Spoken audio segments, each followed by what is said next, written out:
हाँ भाई, आज करेंगे हमें 2022 की करंट अफेयर। ठीक है, तो देखते हैं। सबसे पहले विश्व स्वास्थ्य दिवस कब मनाया जाता है? विश्व स्वास्थ्य दिवस कब मनाया जाता है? विश्व स्वास्थ्य दिवस है 7 अप्रैल। विश्व स्वास्थ्य दिवस 7 अप्रैल को क्यों मनाया जाता है?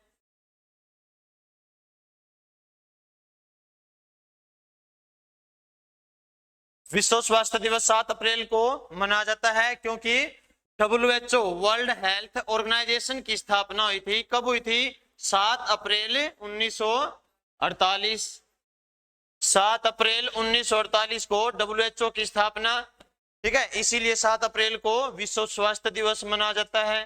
पहली बार विश्व स्वास्थ्य दिवस किस वर्ष मनाया गया? पहली बार विश्व स्वास्थ्य दिवस किस वर्ष से मनाया गया? तो आपको बताना 1950 में। पहली बार विश्व स्वास्थ्य दिवस किस वर्ष मनाया गया? 1950 में। मतलब पेपर में पूछ सकता है आपसे विश्व स्वास्थ्य दिवस की शुरुआत कब से हुई? 1950 से। और 1950 से इसकी शुरुआत, और यह कब मनाया जाता? 7 अप्रैल। अब एक और लिखो क्वेश्चन 2022 की। 2022 की विश्व स्वास्थ्य दिवस की थीम क्या रही है? 2022 की विश्व स्वास्थ्य दिवस की थीम क्या रही है? ठीक है, तो आपको बताना है हमारा ग्रह हमारा स्वास्थ्य, आवर प्लांट आवर हेल्थ। ठीक है, तो ध्यान करना, हमारा ग्रह हमारा स्वास्थ्य। WHO की स्थापना जल्दी से बता दो आप। WHO की स्थापना जल्दी से बता दो कब हुई थी? 7 अप्रैल 1948। इसका हेडक्वार्टर कहाँ है? हेडक्वार्टर कहाँ है इसका? तो आपको बताना है जिनेवा में। हेडक्वार्टर कहाँ है WHO का? जिनेवा में। और उसके बाद देखो जिनेवा कहाँ है? स्विट्जरलैंड में। ठीक है, जिनेवा कहाँ है? स्विट्जरलैंड में। एक और ध्यान करना भाई, बिल्कुल पूछ सकता है पेपर में, आपसे पूछा जाएगा WHO का हेडक्वार्टर है वो किस महाद्वीप में है? WHO का हेडक्वार्टर किस महाद्वीप में है? ऐसा क्वेश्चन आ जाए तो आपको बताना है किस महाद्वीप में है? यूरोप महाद्वीप में। ठीक है, किस महाद्वीप में है? यूरोप महाद्वीप में। वर्तमान में WHO का अध्यक्ष कौन है? ठीक है, वर्तमान में WHO का अध्यक्ष कौन है? तो आपको बताना है WHO का अध्यक्ष है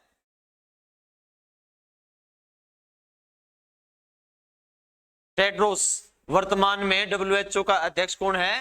तो आपको बताना है टेड्रोस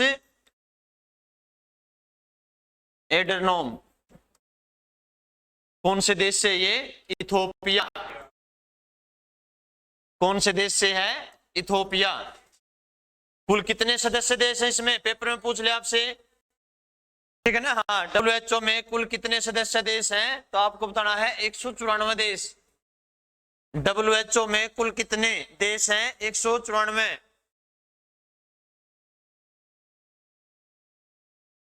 ठीक है ना? हाँ, 194 देश हैं WHO में। हेडक्वार्टर कहाँ है? जिनेवा में। ठीक है, जिनेवा कहाँ है? स्विट्जरलैंड में। और स्विट्जरलैंड की राजधानी जल्दी से बता दो आप। ठीक है, स्विट्जरलैंड की राजधानी क्या हो जाएगी? तो आपको बताना है बर्न। स्विट्जरलैंड की राजधानी क्या हो जाएगी? बर्न। लिखो जल्दी।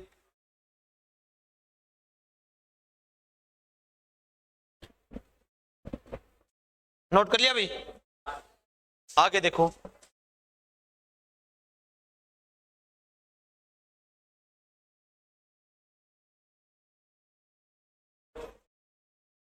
अभी देखो एक बार इंपोर्टेंट फैक्ट हमारा है कि कार्बी आदिवासी एक अलग राज्य की मांग कर रहे हैं। कार्बी आदिवासी एक अलग राज्य की मांग कर रहे हैं। इस आदिवासी जाति का संबंध या कार्बी आदिवासी किस राज्य से संबंधित है? कार्बी आदिवासी एक अलग राज्य की मांग कर रहे हैं। एक अलग राज्य की मांग कर रहे हैं। इनका संबंध किस राज्य से है? इनका संबंध किस राज्य से है? तो आपको आंसर बताना है असम राज्य से। किस राज्य से है? असम राज्य से। तो ध्यान करना, अगर आपसे पूछा जाए असम राज्य की राजधानी सभी को पता है क्या है? ठीक है, असम की राजधानी क्या है? दिसपुर। और दिसपुर से पहले क्या थी राजधानी? गुवाहाटी। दिसपुर से पहले क्या थी? गुवाहाटी। तो गुवाहाटी से दिसपुर किस वर्ष से? 1973। गुवाहाटी से दिसपुर किस वर्ष चेंज किया गया? 1973 में। बात समझ में आ गई? असम की पहले राजधानी क्या थी? गुवाहाटी। अब वर्तमान में क्या है? दिसपुर। तो गुवाहाटी से दिसपुर किस वर्ष से चेंज किया? 1973 में। बात समझ में आ गई? उसके बाद देखो आगे, इसमें एक और प्रसिद्ध है, क्या है इसमें? एक सींग वाले गेंडे के लिए कौन सा राष्ट्रीय उद्यान है? तो आपको बताना है काजीरंगा। काजीरंगा राष्ट्रीय उद्यान। काजीरंगा राष्ट्रीय उद्यान किस राज्य में है? तो आपको बताना है किस राज्य में हो जाएगा? असम में। मानस वन्य जीव अभयारण्य किस राज्य में है? मानस वन्य जीव अभयारण्य किस राज्य में है? मानस वन्य जीव अभयारण्य भी किस राज्य में हो जाएगा? असम में। और ध्यान करना, पेपर में पूछ लेते हैं, इन दोनों को विश्व विरासत सूची में किस वर्ष शामिल किया गया? ठीक है, काजीरंगा और मानस वन्य जीव अभयारण्य को विश्व धरोहर सूची में, यूनेस्को की सूची में किस वर्ष शामिल किया गया? तो आपको आंसर बताना है 1985 में। काजीरंगा राष्ट्रीय उद्यान है। काजीरंगा एक सींग वाले गेंडे के लिए प्रसिद्ध है। और एक मानस वन्य जीव अभयारण्य भी कहां पर है? ये दोनों ही असम में है। और दोनों को ही यूनेस्को की सूची में कब शामिल किया गया? तो आपको बताना है 1985 में। इंपोर्टेंट क्वेश्चन है, ध्यान करना। बात समझ में आ रही है? 1985 में ही दोनों को विश्व विरासत सूची में शामिल किया गया, या विश्व धरोहर सूची में शामिल किया गया। नोट कर लिया अभी इतना? आगे देखो, एक क्वेश्चन और जोड़ते हैं, इससे आपसे पूछा जाएगा भारत के कितने स्थल हैं? भारत के कितने स्थल यूनेस्को की सूची में शामिल है? भारत के कितने स्थल विश्व विरासत सूची में या यूनेस्को की सूची में शामिल हैं? तो आपको आंसर बताना है 40। ठीक है, कितने स्थल शामिल हैं? 40। और जिसमें 40 में क्या हो जाएगा? तो 40 में है हमारे 32, तो क्या हो जाएंगे? हमारे सांस्कृतिक। ध्यान करना भी, 32 स्थल है सांस्कृतिक,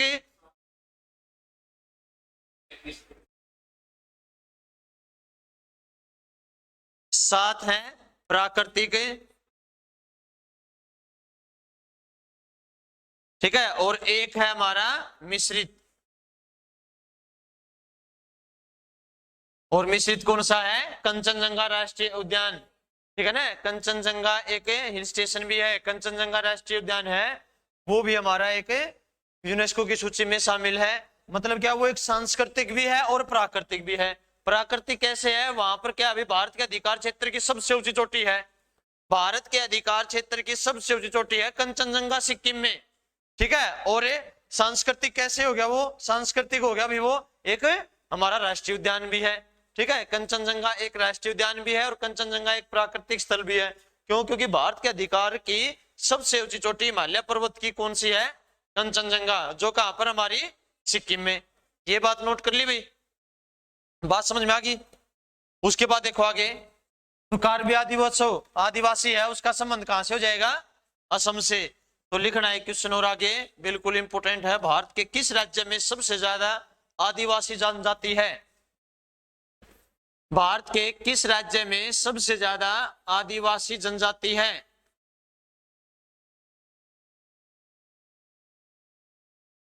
तो आपको बताना है, जैसे जहां पर वन होंगे ज्यादा वहीं पर आदिवासी जनजाति ज्यादा है, तो ध्यान करना। तो भारत के किस राज्य में सबसे ज्यादा वन है? ठीक है, तो आपको आंसर बताना है मध्य प्रदेश में। देखो एक क्वेश्चन और निकल गया ना हमारा।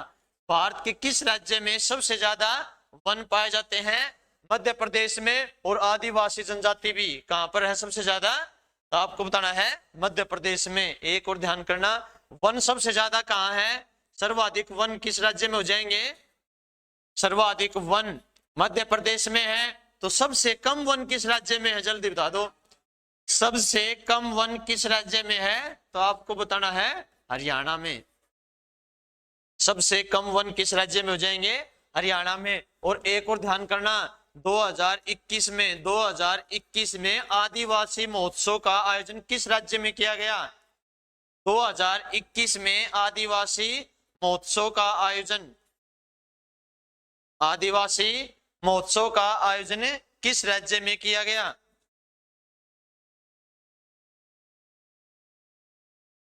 ठीक है, तो आपको आंसर बताना है झारखंड में। किस राज्य में किया गया, झारखंड में। आदिवासी महोत्सव का आयोजन किस राज्य में किया गया, झारखंड में। बात समझ में आ गई भी, इतना नोट कर लिया, आगे आते हैं। नोट कर लिया क्या। अगला क्वेश्चन देखो, जल्दी से बता दो। इंदु मल्होत्रा कौन, इंदु मल्होत्रा कौन थे, जल्दी बता दो भाई। बिल्कुल इंपोर्टेंट फैक्ट बनेगा, यहां से क्वेश्चन निकालेंगे हम। ठीक है, तो सबसे पहले लिखना है इसमें, वकील से सीधा सुप्रीम कोर्ट में जज बनने वाली पहली भारतीय महिला। वकील से सीधा जज बनने वाली पहली भारतीय महिला।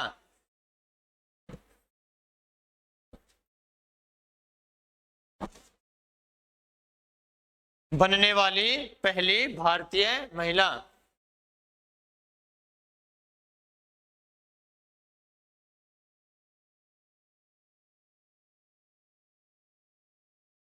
इंदु मल्होत्रा, तो ध्यान करना, इंदु मल्होत्रा 2018 में, इंदु मल्होत्रा 2018 में, ठीक है, वकील से सीधा जज बनने वाली पहली भारतीय महिला, और वो भी किस में, सुप्रीम कोर्ट में।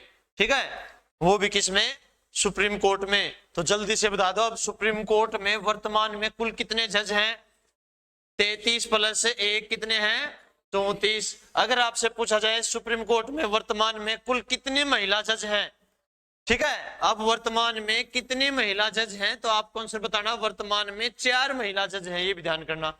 ठीक है, हाँ, सुप्रीम कोर्ट में वर्तमान में कुल कितनी महिला जज हैं, तो आपको आंसर बताना है कितनी है, 4। तो 4 कौन कौन है, जल्दी से बता दो। एक तो हो जाएगी इंदिरा बनर्जी, दूसरे नंबर पे लिखो, दूसरे नंबर पे हो जाएगी बेला त्रिवेदी, तीसरे नंबर पे लिखो, तीसरे नंबर पे हो जाएगा बीवी नागरत्ना,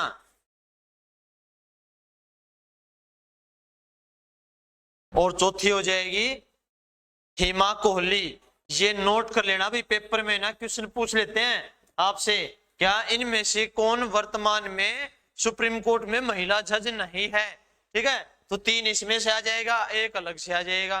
तो इंदु मल्होत्रा अब वर्तमान में जज नहीं है, वो ध्यान करना। ठीक है, तो 2018 में क्वेश्चन बना था हमारा, वकील से सीधा जज बनने वाली पहली भारतीय महिला इंदु मल्होत्रा, और 2018 में कहां पर, दिल्ली सुप्रीम कोर्ट में। ठीक है, अब वर्तमान में सुप्रीम कोर्ट में कुल कितने जज हैं, तो आपको बताना है 34, 34, और इसमें महिला जज कितनी है, तो 4 बताना है। तो 4 कौन कौन सी हैं, इंदिरा बनर्जी है, बेला त्रिवेदी है, बीवी नागरत्ना है, और हेमा कोहली है। बात समझ में आ गई। अब आपको ये पता है भाई सुप्रीम कोर्ट का मुख्य न्यायाधीश कौन है, जल्दी से बता दो। चीफ जस्टिस ऑफ इंडिया कौन है, सीजीआई। ठीक है, एनवी रमना, एनवी रमना कौन से नंबर का है, तो आपको बताना है कौन से नंबर का है, 48वें नंबर का। एनवी रमना का पूरा नाम क्या है, जल्दी बता दो। एनवी रमना का पूरा नाम क्या है, तो आपको बताना है नाथुपति वैकेंटा रमना। ठीक है, नाथुपति वैकेंटा रमना, और इसका संबंध भारत के किस राज्य से है, तो आपको बताना है किस राज्य से है, तेलंगाना। नाथुपति वैकेंटा,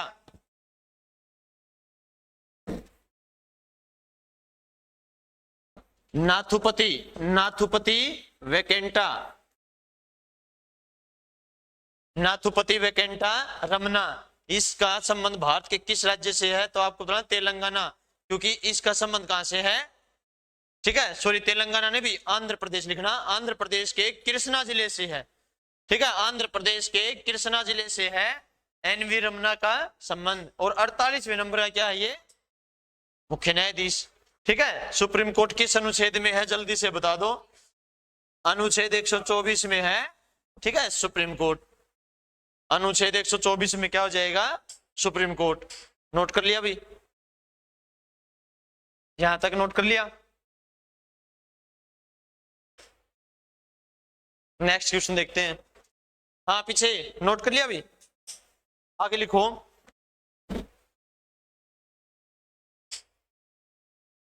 भारत के पहले सौर मिशन का क्या नाम है, जल्दी से बता दो। भारत के पहले, बिल्कुल क्वेश्चन आएगा भी किसी न किसी पेपर में, देख लेना आपके आने वाले में। भारत के पहले सौर मिशन का क्या नाम है। भारत के पहले सौर मिशन का क्या नाम है। भारत के पहले सौर मिशन का क्या नाम है, तो आपको आंसर बताना है, क्या हो जाएगा, आदित्य। आदित्य L1, आदित्य L1 है। ये क्या हो जाएगा, भारत के पहले सौर मिशन का नाम है। और इसे सौर मिशन का मतलब समझते हो, मतलब क्या भाई, सूर्य के अध्ययन के लिए एक मिशन भेजा जाएगा, क्या, आदित्य L1 नाम से। कब भेजा जाएगा, 2022 में ही। ठीक है ना, हाँ अगस्त 2022 में। तो कहां पर भेजा जाएगा ये, सूर्य के अध्ययन के लिए मिशन हो जाएगा ये, सूर्य के अध्ययन के लिए एक मिशन है। ठीक है, तो जिसका क्या नाम हो जाएगा, आदित्य L1। तो जल्दी से बता दो, सूर्य का अध्ययन क्या कहलाता है। सूर्य का अध्ययन क्या कहलाता है, जैसे ब्रह्मांड का अध्ययन क्या कहलाता है, कोस्मोलॉजी। ब्रह्मांड का अध्ययन क्या कहलाता है, कोस्मोलॉजी। तो सूर्य का अध्ययन क्या कहलाता है, हेलियोलॉजी। लिख लेना भी, पेपर में आता है ऐसा क्वेश्चन। ठीक है, सूर्य का अध्ययन क्या कहलाता है, हेलियोलॉजी। तो सूर्य का प्रकाश पृथ्वी तक आने में कितना समय लगता है। ठीक है, सूर्य का प्रकाश पृथ्वी तक आने में कितना समय लगता है, तो आपको बताना है लगभग, ठीक है, लगभग 500 सेकंड या 8 मिनट 16.6 सेकंड, 8 मिनट 16.6 सेकंड। तो सूर्य में कौन कौन सी गैस है, सूर्य में कौन कौन सी गैस है, हाइड्रोजन और हीलियम। सूर्य में कौन कौन सी गैस है, हाइड्रोजन और हीलियम, हाइड्रोजन और हीलियम। हवा से भी हल्की गैस है, कौन सी है, हीलियम। ठीक है, हवा से भी हल्की गैस है हीलियम, ध्यान करना भी, हाइड्रोजन और हीलियम गैसों का मिश्रण है सूर्य। बात समझ में आई। तो आपसे पूछा जाए ब्रह्मांड का जन्मदाता किसे माना गया है, सूर्य को। ठीक है, ब्रह्मांड का जन्मदाता किसे माना गया है, सूर्य को। ठीक है, सूर्य एक क्या है, एक प्रकार का गैसीय गोला। ठीक है, सूर्य एक प्रकार का क्या है, गैसीय गोला।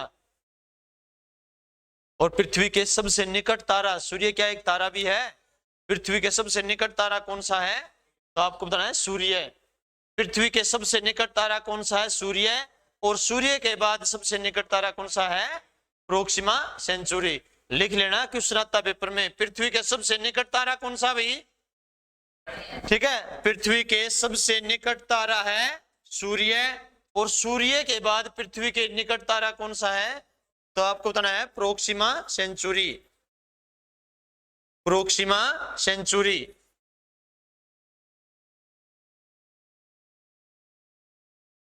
लिख पाए। अगला क्वेश्चन देखो,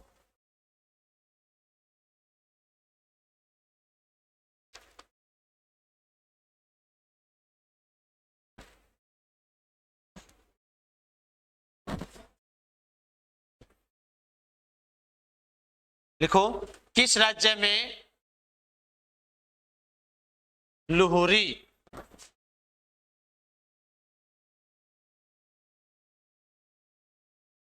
लोहरी चरण 1 जल विद्युत परियोजना बनाई गई है।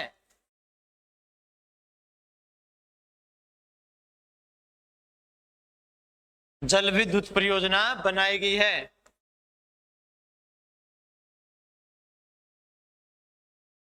किस राज्य में लोहरी चरण वन जल विद्युत परियोजना बनाई गई है?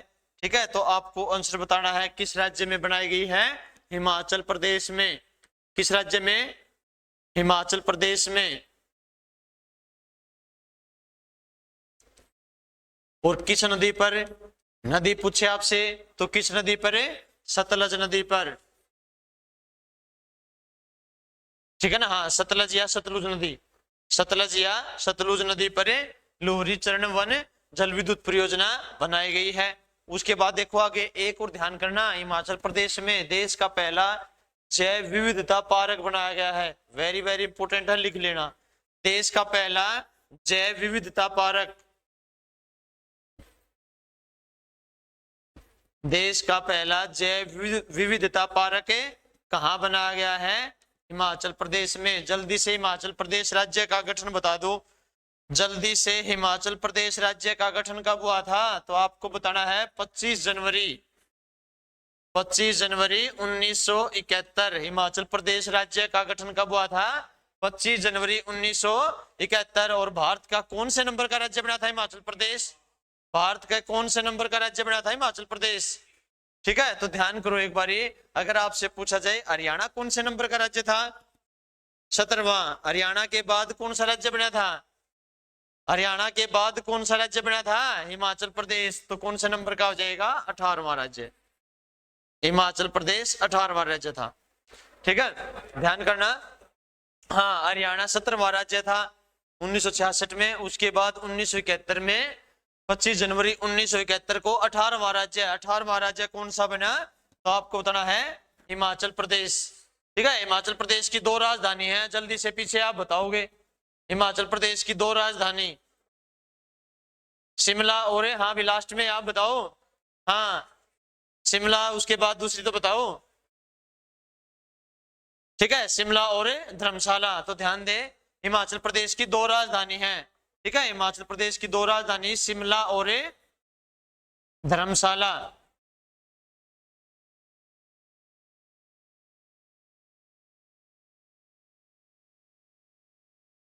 ठीक है, शिमला बोली जाती है ग्रीष्मकालीन राजधानी और शीतकालीन राजधानी हो जाएगी धर्मशाला।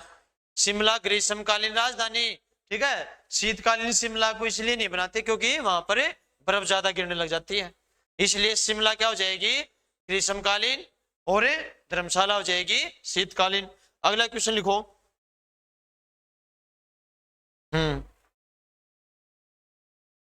अरुणाचल प्रदेश वगैरह ये थे ना, मिजोरम था, अरुणाचल प्रदेश थी। ठीक है ना, आगे लिखो। उत्कल दिवस कब मनाया जाता है? जल्दी से बता दो। उत्कल दिवस कब मनाया जाता है? तो आपको बताना है उत्कल दिवस 1 अप्रैल को मनाया जाता है। उत्कल दिवस 1 अप्रैल को, ठीक है, 1 अप्रैल को मनाया जाता है उत्कल दिवस। मतलब क्या अभी उत्कल का यहाँ पर है ओडिशा दिवस। ठीक है, ओडिशा दिवस पूछ ले, या ओडिशा राज्य है अपने स्थापना दिवस को किस रूप में मनाता है? उत्कल दिवस के रूप में। तो ओडिशा दिवस या उत्कल दिवस कब मनाया जाता है? 1 अप्रैल। ठीक है, 1 अप्रैल को ओडिशा दिवस या उत्कल दिवस। ठीक है ना, हाँ, एक ही बात है ये। ओडिशा राज्य है ना, वो अपने दिवस को, मतलब अपने स्थापना दिवस को उत्कल दिवस के रूप में मनाता है। क्यों? क्योंकि 1 अप्रैल 1936 को ओडिशा राज्य का गठन हुआ था, ये भी ध्यान करना भी। ठीक है, 1 अप्रैल 1936, 1 अप्रैल 1936 को ओडिशा राज्य अलग हुआ था। किससे अलग हुआ था ओडिशा? तो आपको बताना है बिहार से। ठीक है, 1 अप्रैल 1936 को, 1 अप्रैल 1936 को ओडिशा राज्य अलग हुआ था। कहां से, किससे अलग हुआ था भी? बिहार से। और बिहार किससे अलग हुआ था? बंगाल से। ठीक है, बिहार किससे अलग हुआ था? बिहार अलग हुआ था, तो आपको बताना है बंगाल से। ठीक है, बिहार अलग हुआ बंगाल से। और कब? 1912 में। ठीक है, 1912 में। नोट कर पाए? जल्दी से लिखो, हाल ही में किस राज्य में, नोट करो भी एक बारी।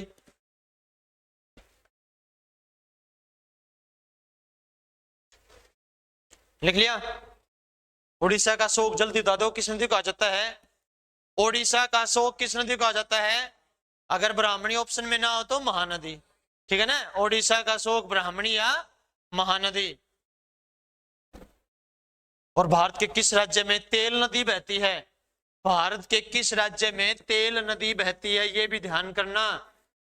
तेल नदी भारत के किस राज्य में बहती है, तो आपको बताना है ओडिशा में। ठीक है, ओडिशा में। और तेल नदी है वो किसकी सहायक नदी है, तो आपको बताना है तेल किसकी सहायक नदी है? तेल नदी किसकी सहायक नदी है, तो आपको बताना है महानदी की, ये भी ध्यान करना।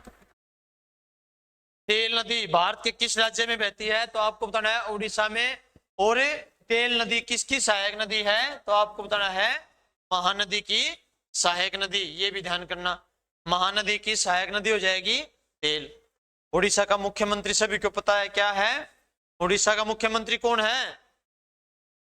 नवीन पटनायक। ओडिशा का मुख्यमंत्री नवीन पटनायक। और वहां का गवर्नर कौन है? ओडिशा का राज्यपाल। ओडिशा का राज्यपाल कौन है, जल्दी बताओ? गणेशी लाल। ओडिशा का राज्यपाल है Ganeshi Lal, professor Ganeshi Lal.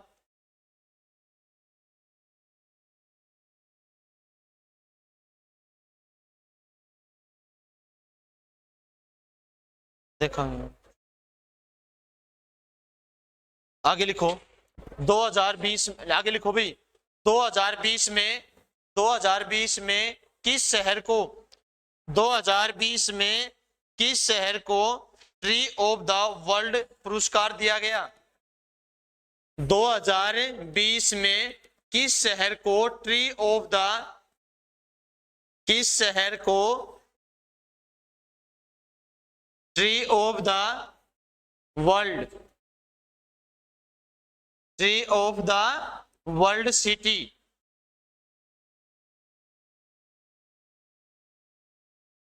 World city के रूप में चुना गया, ये भी ध्यान करना। हाँ, तो क्या आंसर हो जाएगा? हैदराबाद। हैदराबाद किसकी राजधानी है? तेलंगाना। हैदराबाद किसकी राजधानी है? तेलंगाना।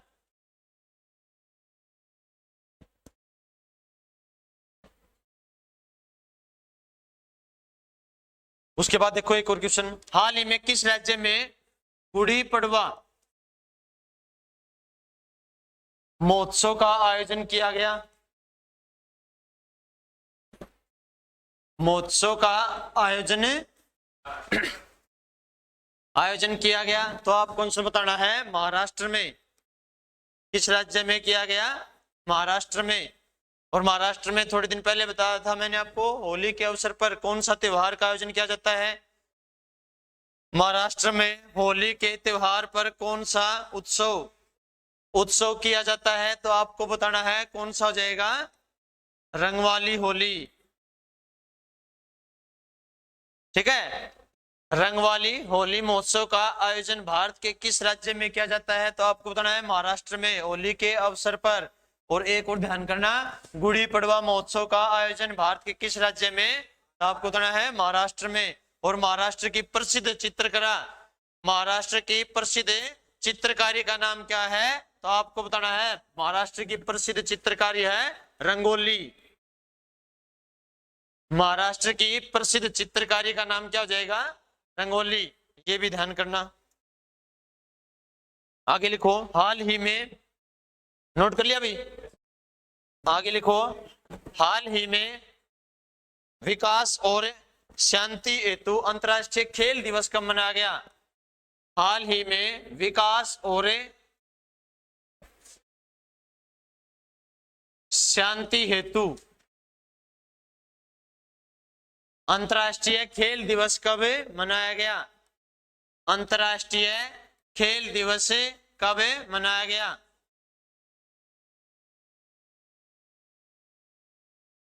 ठीक है, तो आपको बताना है 6 अप्रैल को अंतर्राष्ट्रीय खेल दिवस कब मनाया गया। 6 अप्रैल को राष्ट्रीय खेल दिवस कब मनाया जाता है, जल्दी बता दो। राष्ट्रीय खेल दिवस कब मनाया जाता है? 29 अगस्त।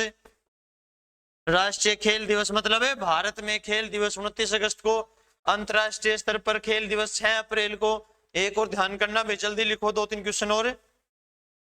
राष्ट्रीय खेल दिवस कब है? 29 अगस्त। और अंतर्राष्ट्रीय खेल दिवस है 6 अप्रैल। इतनी बात नोट कर ली।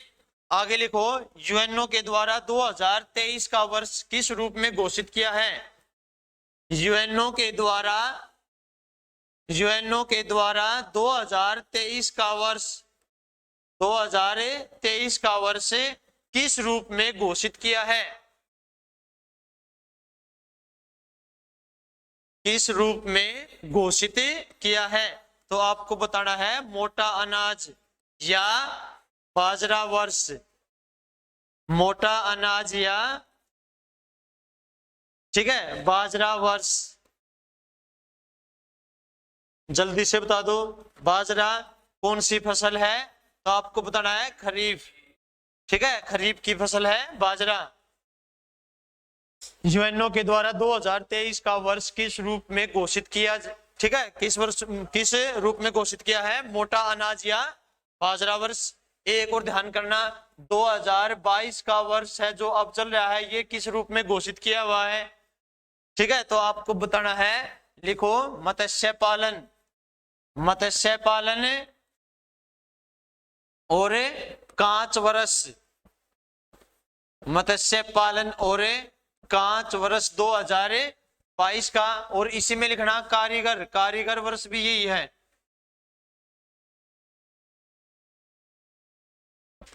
मत्स्य पालन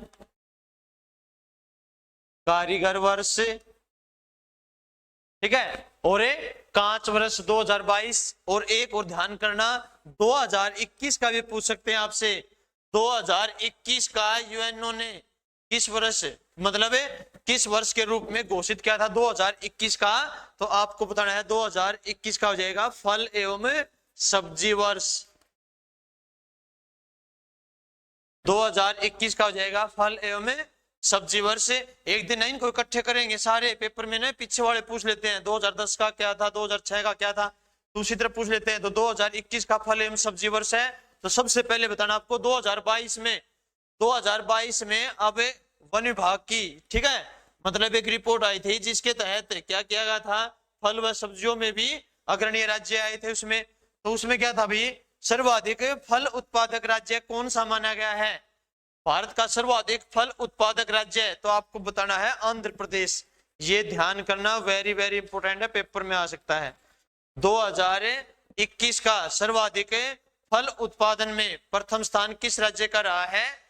ठीक है, तो आपको बताना है किस राज्य का हो जाएगा, आंध्र प्रदेश। और आंध्र प्रदेश में अब 13 नए जिले बनाए गए हैं, जिससे आंध्र प्रदेश में कुल कितने जिले हो गए हैं? 26। ये भी लिख लेना। आंध्र प्रदेश में हाल ही में 13 नए जिले और बनाए गए हैं। हाल ही, ठीक है, आंध्र प्रदेश में हाल ही में 13 नए जिले और बनाए गए हैं, जिससे आंध्र प्रदेश में कुल कितने जिले हो गए? 26।